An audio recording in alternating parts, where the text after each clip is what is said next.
حبايبي اللي عصافير بطنهم بتصوصوا عاملين ايه؟ هتقولوا ايه ده؟ سبت مجال الاكل وبقيت بتعمل ريفيو للبن اطفال؟ لا يا باشا، ده مش لبن اطفال، ده منتج وتغليف بس نضيف شويه.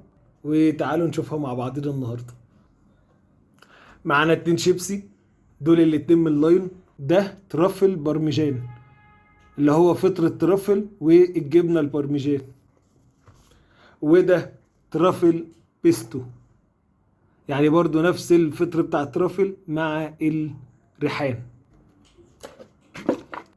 ترافل بيستو طعمه حلو، يعني دقت قبل كده نفس الطعم ده بس مش بنفس البطاطسية النظيفة بصراحة يعني.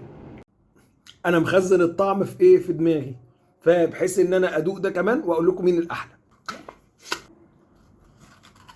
على ما اظن الترافل بارميجان احلى خالص من الترافل بيستو. انتوا دوقوا بقى وقولوا ايه رايكم، وخمنوا بقى في الكومنتات الشيبسين القمر دول بكام. يلا باي.